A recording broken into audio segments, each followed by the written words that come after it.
Hey, everybody, and welcome back for another episode of the DLF Trade Show. I am your host, Russ Fisher at Dynasty Outhouse. He is your host, Addison Hayes at Amaze Hayes _. I honestly don't know why I just slowed down like that, but I'm like, wait, I'm doing this. Let's just roll with it. Let's see how it goes. It didn't go that great, so we're not going to do that again. Last episode, we talked about making the decision between rebuilding or competing, retooling, whatever that little middle area is called between the two.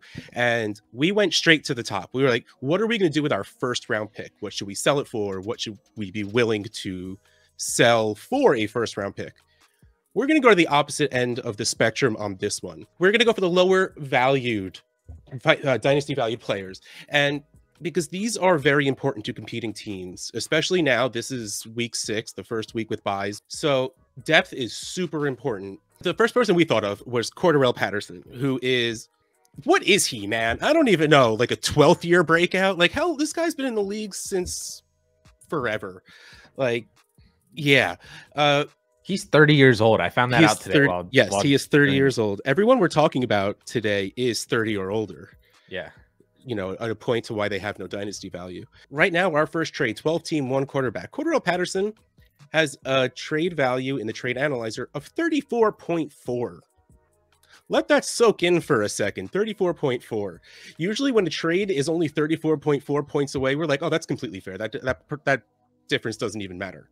That's Cordarrelle Patterson. That's what, 15 points a game in the past couple of weeks, even with spike weeks, no less. So seriously, a guy I highly recommend going after. And here's the first trade. Cordarrelle Patterson for Nelson Agholor and Phillip Lindsay. Those are two guys that, if you're lucky, will never see your starting lineup. I honestly, if these guys are seeing your starting lineup, you have a problem. Right? Sure. And Cordarrelle Patterson absolutely will. Now, okay, we got a little bit younger where Agholor's 28. Agholor's 28. I forgot how long he's been in the league. And Phillip Lindsay, who is 27.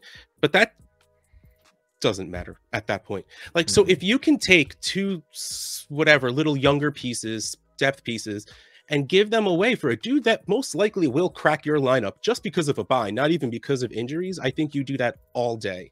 He should. I mean, Cordarrelle Patterson should be in your lineup. I don't really have, especially in like even in normal, like very basic, you start like 8 players dynasty leagues. Most teams they're gonna have a spot for Cordarrelle Patterson. So I mean, this is basically trading 2 guys who could potentially have been on your, on your waiver wire. Yeah, I was about to say that could have just been every week starter. Yeah, that could have just been your drop candidates for a different trade. Right. And I will say too, all of these trade, like I didn't just cherry pick this trade from like June to be like, look what Cordarrelle Patterson was going for. This guy's so smart. He knew. These are from the past week. Like this trade was made 2 days ago. So this is happening now. And this is what Cordarrelle Patterson is going for, because I feel like people don't know what to do with them. Like the first week that he does nothing, everybody's going to be like, yeah, it was over. It was fun. Yeah, and that'll be like week 13, and it'll be that far down the line. But let's talk about this from the other side for a second. There is zero reason to send away a guy who is scoring points for, again, 2 guys you will just hope never see your starting lineup. Like, so aim for a little more. This next one is interesting. This next one we will talk about that I think is a lot closer.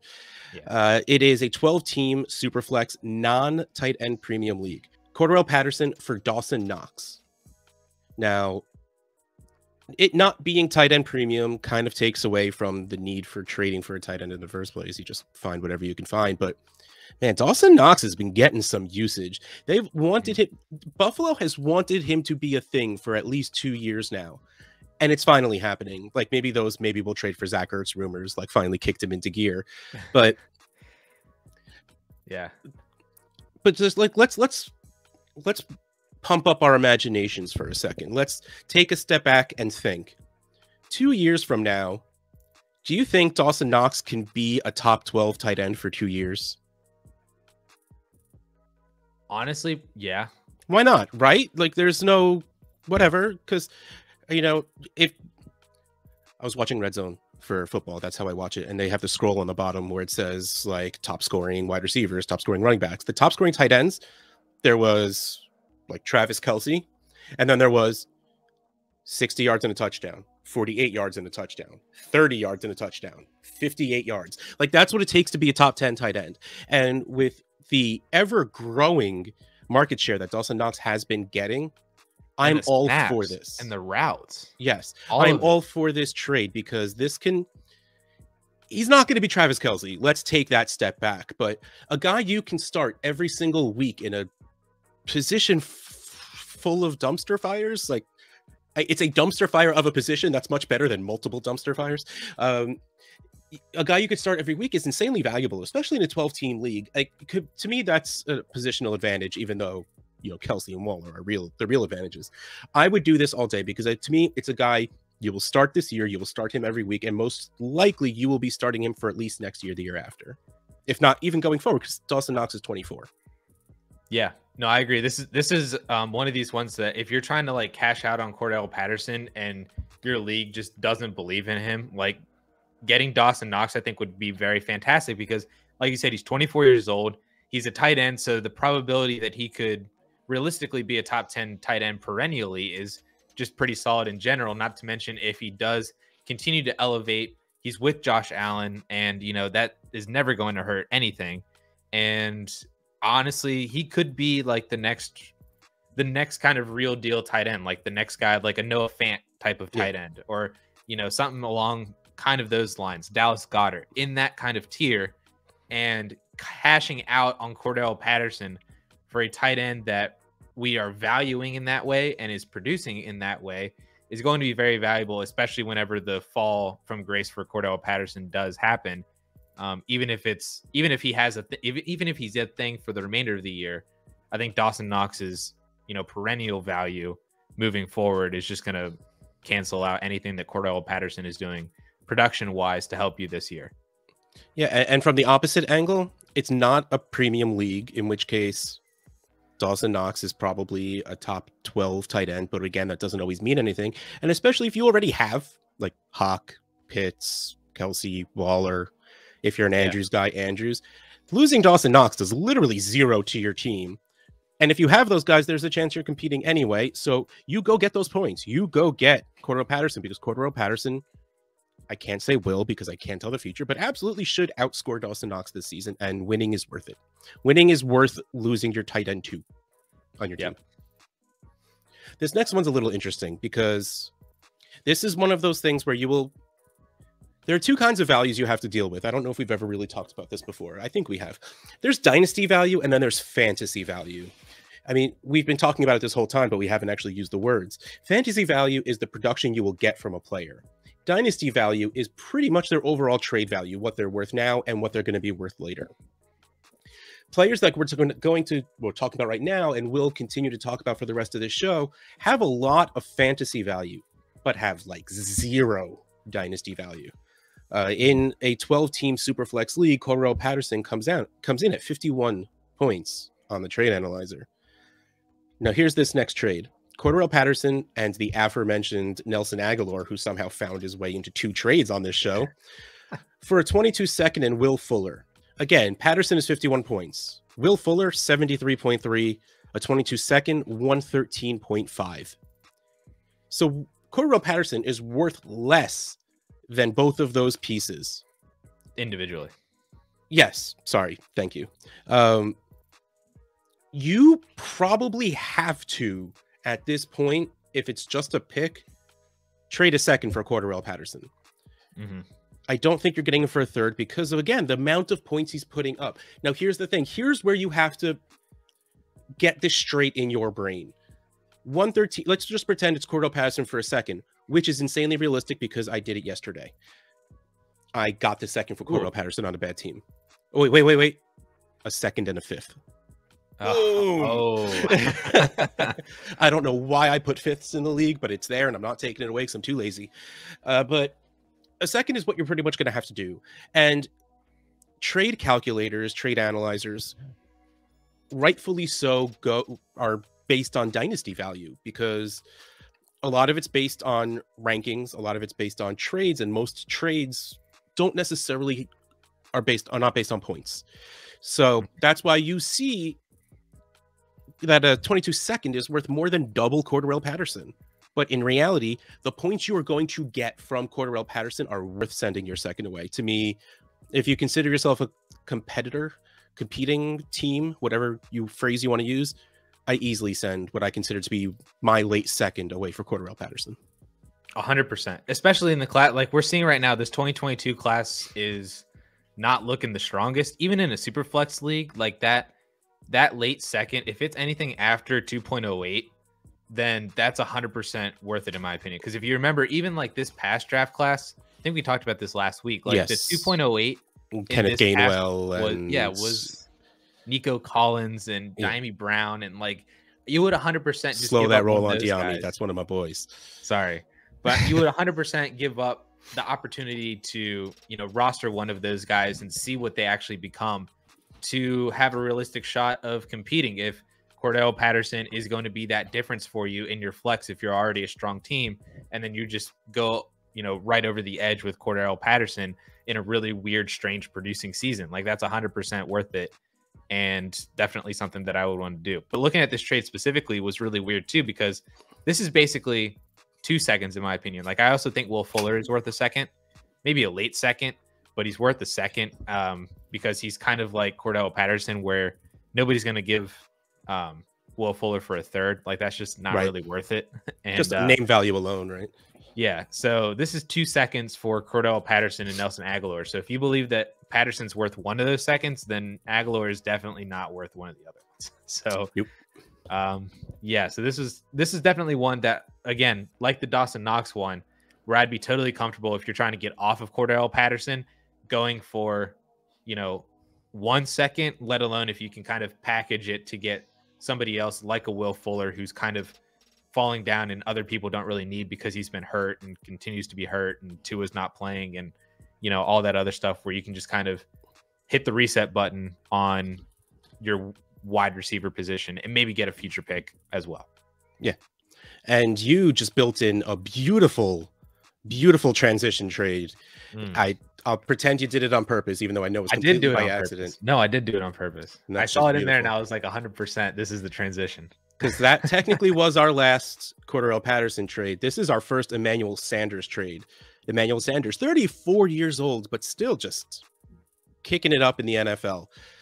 And the reason this was such a beautifully transitioned trade, because in a 14-team Superflex league, someone traded Cordarrelle Patterson and Emmanuel Sanders for a second and a third. 14-team does make a little bit of a difference, but not that much. So let's face it, Cordarrelle Patterson for a second completely makes sense. Do you think anyone's trading a second for Manny Sanders? No. Exactly, right? But honestly, he's killing it in Buffalo. Like, he has written Cole Beasley just out of the playbook, and somehow Dawson Knox is still doing well. So he has just completely, and Gabe Davis has just completely disappeared. So like, he just soaked up all of those targets that were going to these other players.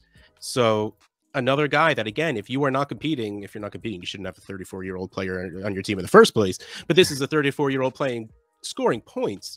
So I would gladly take a third just to get it off and my team, and to just, like you said, reset the value. Because even here, again, where are we? Manny Sanders is 22.4. The third is worth 40.9. Again, we're at the point where dynasty value wise, the two of the player equals the pick. But to get those points that Manny Sanders is putting up, where like I think the past 3 weeks, he hasn't gone under double digits. I checked earlier this morning for some reason, and then I'm not going to pretend to remember the actual numbers, but I remember going, how about that? He put up 20 for me. I picked him up off the waiver wire in my redraft league. He put up 20 because he scored 2 touchdowns. So yeah.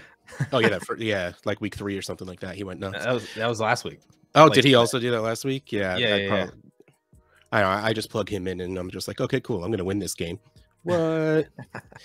So yeah, like, to me, these two are completely even. Second for Patterson, third for Sanders. This works perfectly for both sides. 100%. I don't even think I need to add anything more to that. This one's a little interesting because the other side comes into play with how you feel about a player. So this is a 22 second, 22 third, and Emmanuel Sanders for Darnell Mooney. Now, a lot of this does come into play with what you think about Mooney, and fingers crossed Matt Nagy not being there next year or by the end of this year. Right. I like the player Darnell Mooney. Allen Robinson will not be there come next season.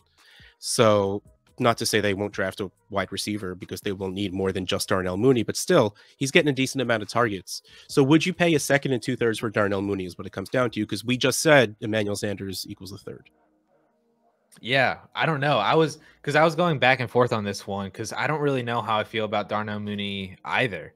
And it seems like he's becoming the favorite of Justin Fields over Allen Robinson, at least over the last couple of weeks that Fields has been playing. So if that is something that we can project moving forward, as you know, he's already winning Justin Fields' favor over Allen Robinson, and then you just completely nix Allen Robinson next year. And then no matter who they bring in, you know, from the 2022 class, or maybe they sign Juju Smith-Schuster or do something like that, I don't know, in free agency next year. But Mooney already has that connection. So that Bears offense, I would think, when Matt Nagy leaves, is just going to be so much better. Like, they're going to actually let Fields do things. Matt Nagy and Adam Gase in the Spider-Man gif. Yeah, they just pointed at each other. That's 100% what it is.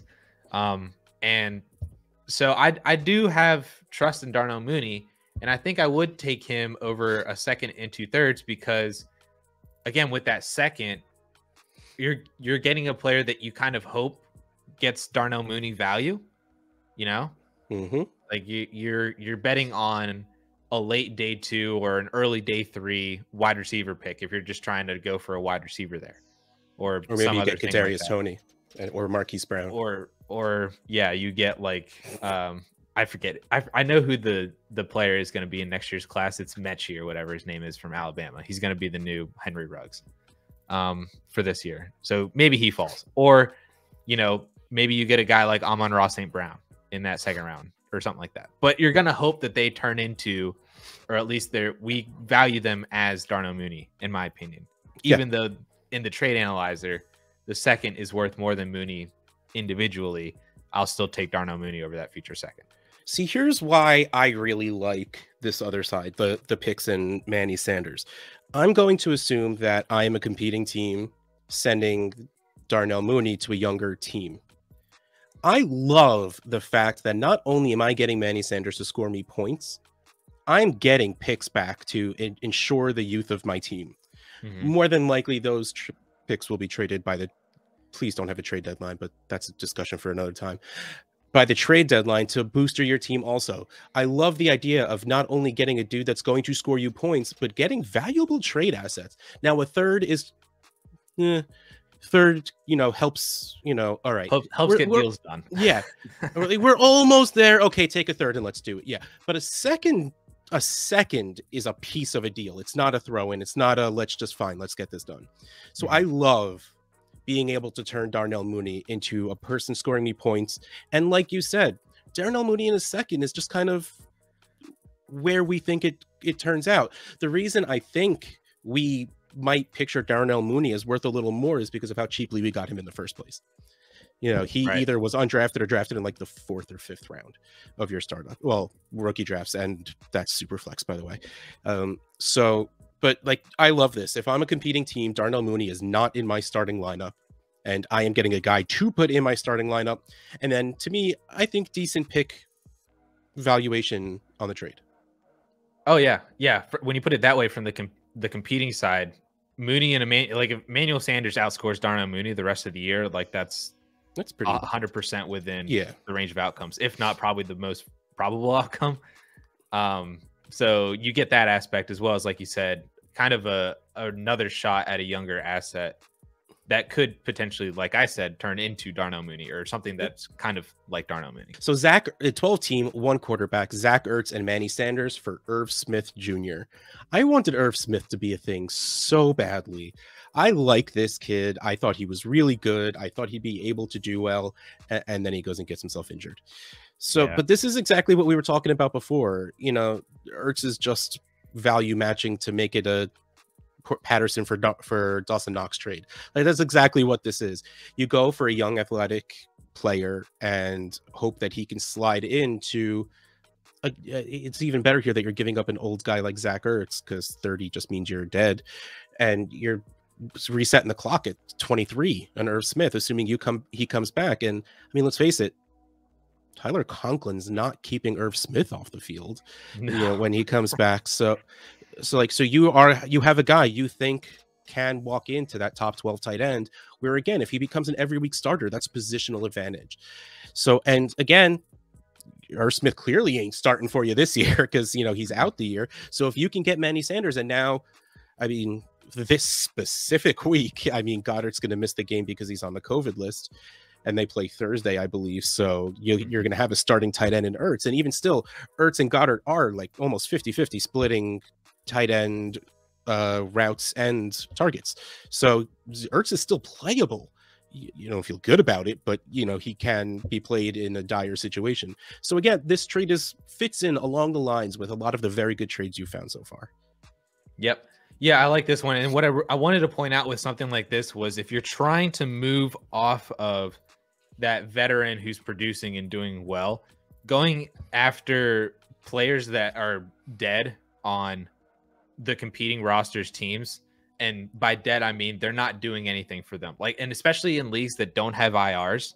There are dynasty leagues out there that do not have IRs. So guys like Irv Smith, and if you want to go to a broader sense, like Cam Akers and Travis Etienne, those guys are just sitting on their rosters not doing anything. And this is the point, and especially with bye weeks coming in now, through now the rest of the season with bye weeks and everything, that these players are just going to be sitting on their rosters as dead weight, not doing anything. And those managers are going to be like, man, I could really turn that into a usable asset for me this year. And then you come in, give them Emmanuel Sanders and a little something extra for that Irv Smith. You're fine because you're not competing anyway. So you can just take all the dead weight that you want and make your starting lineup worse, which makes your first round pick better.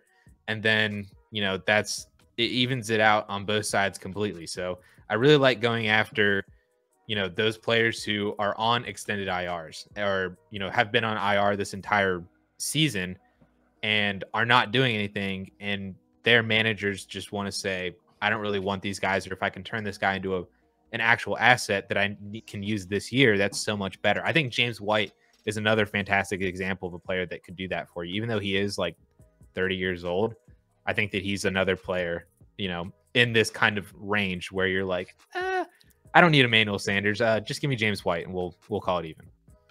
Exactly. And you were not nice enough to find a super fantastic transitional trade on this one. No. But our next player is Antonio Brown, another guy who is 33 years old and is scoring points. I mean, it's not as consistently as we would like, just because there's so many players to throw to in Tampa Bay at this point. But still, he's a guy who, again, at 33, will never gain dynasty value. And not to mention what he put fantasy players through last year, 2 years ago, or however long ago that was anymore, because time has lost all meaning. No one really wants him on their team. So forget about that. Realize that he is now in Tampa with Tom Brady, who wanted him there and is throwing him the ball a lot, because let's face it, Antonio Brown is still very good at football. Yes. And honestly, of the three players we've talked about, I do think I would pay the most for Antonio Brown. Mm-hmm. I think 100%. I have to stop and think about that, because the only reason I have to stop and think about that is because Cordarrelle Patterson's points will be more stable. I think we've at least seen one game where Antonio Brown just sort of disappeared a little bit because Evans was having a good game.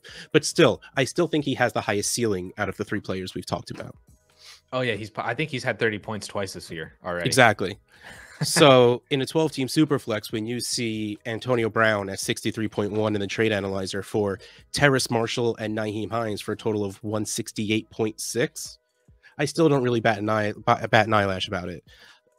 Terrace Marshall is one of those guys in that mid-second area where you're just like, we want him to be a thing. He should be a thing. He slipped into a nice situation where Curtis Samuel left, and so he's a rookie wide receiver. Give the man some time. But as of right now, it hasn't happened yet.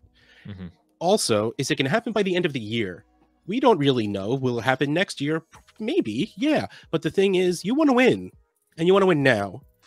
We have seen that Nyheim Hines is not what he was last year. Let's just try and he's not being used like he was last year. Yes, as a fantasy asset, he is not what he was last year. Nothing against the man himself.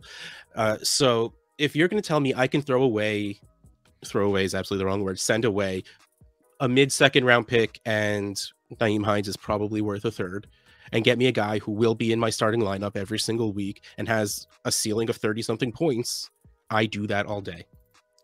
Yeah. And if I have a 33-year-old wide receiver who's never going to gain dynasty value on my team, and I'm rebuilding, give me that mid-second round pick who is on a team that's playing really well together, and Nyheim Hines, who we have seen last year be a top 10 running back. Well, that's not probably in his range of outcomes ever again, especially if something does happen to Jonathan Taylor, we'll see a workload increase. So again, perfect trade. I love this. Even though, again, almost 3 times the amount on the other side of the player that we're talking about. Yeah, that was really weird to me to see that it was so highly in favor of Terrace Marshall and Nyheim Hines, like that it has basically Hines and AB is like a fair 1-for-1 trade. Yeah. And I don't know, maybe this is just me like overvaluing what Antonio Brown can bring to your starting lineup as like a older Tyler Lockett, basically. Like that's essentially what he is that he's either going to put up 30 or he's going to put up 5. And that's like his only weekly outcomes. But having that value at the price point of a future second, to me, is totally worth it. And I was literally scrolling through the trade finder, and I'm like, every single one of these trades where it was like AB for a 22 second or AB for, you know, a Terrace Marshall level wide receiver and a third, I was just like, man, like give me AB every single time if I'm that team that needs Antonio Brown and just wants to throw him in my flex spot. I would rather do that than Cordarrelle Patterson 100%, you know? So give me Antonio Brown, but on the flip side, like you said, you don't need AB, you're rebuilding. Give me the 21-year-old wide receiver that everybody's really hopeful on. Yeah. And especially if his value in Terrace Marshall's this specific case, if something, you know, happens with Robbie Anderson, I know they just extended him, but you know, we're expecting Terrace Marshall to take that wide receiver 2 spot sooner rather than later. Yeah. All right. And I was going to ask you a question, but I don't need to because you pulled a great trade for the next one. The next trade is Antonio Brown and Damian Williams for a 22 second and 22 third. Now, again, Damian Williams is not going to have value in the trade analyzer, but Montgomery just went down for, I think it was 5 to 6 weeks. You know, it's an extended period of time where Damian Williams will be the starting running back for a team. So my question was going to be, would you trade straight up Antonio Brown for a second round pick? But that's kind of what this is. This is Antonio for a second and Williams for a third, because you're not going to pay a second for a 5-week running back starter. That's just not really how it works, especially a 29-year-old who isn't going to start stealing touches from Montgomery when he comes back, no matter how well he plays. So this was a perfect trade to come up next because Damian Williams equals a third. That's fine. Let's write that out. So Antonio Brown for a second, are you willing to do that? If we were willing to do it for Cordarrelle Patterson and we both agreed that we would rather have Antonio Brown, absolutely. And yet again, 88.4 for the players, 154.4 for the picks. Again, this is one of those reasons why we always say trade analyzers, trade calculators are parts of the story. You can't just be like, this equals, I accept. This doesn't equal, I don't accept. You know, this is absolutely just part of a story. And this is one where you have to measure context, you know, where you are in your team. Because like we've talked about in almost every other single trade, yeah, and if I'm a rebuilding team, I love getting this return for it. You know, I am getting a 33-year-old wide receiver and a 29-year-old running back off my team and getting draft capital that I will most likely trade away or use to move up. You make a second and a third. If it's a late second and a third, move up in the second round to get someone who's a little safer than a late second pick. Right. This is the stuff I love. This is, you know, whenever you say, what do you like to trade? How do you trade? What do you do? The right answer, and the answer you get a lot of times, well, I like to look at the other person's team and see what they need. All of these trades are exactly that. These are two teams finding out like, oh, you have something I need and I have something you need. Let's just mesh that together and make a trade. And it works out. See, my dog is so excited about that. You know, like this just works out perfectly for me. All right, let's see what we got. Oh, we have a horrible trade. Okay, 14 team, 1 quarterback. Look how awesome this league is. Yeah, dude, so there so the horrible trade, you can go ahead and read it off. Go ahead and just read off what it is, because I had to do a little research on what this was and then got sidetracked by the league. But go ahead and 14 team, 1 quarterback league. The trade is Antonio Brown, Adam Troutman, and a 22 third for Pat Fryermuth. Is it like a point per Penn State player league? No, that would be awesome though. I'm totally down to play in that league. I know you'd be down. Yes. But no, so I was scrolling through because I was trying to find, the horrible trade or something like that. And I found this one. I'm like, AB, Adam Troutman, and a third for Pat Fryermuth. I was like, the first thought that came to my mind was this is a heavy tight end premium or something like that, to where, Pat Fryermuth for AB like kind of makes sense. And you just want to be like, here, just take Troutman in the third, because Troutman's never really going to be a thing. And I believe in Pat Fryermuth. And so I went in, and after about 30 minutes, because I got sidetracked by how cool this league looks, I figured out that it was not a tight end premium league, but it's actually a salary cap league. So there's salary ramifications that probably are in play with this. I didn't really dig into the actual trade, but there's, it's probably a salary dump of AB for Pat Fryermuth or something like that. Yeah.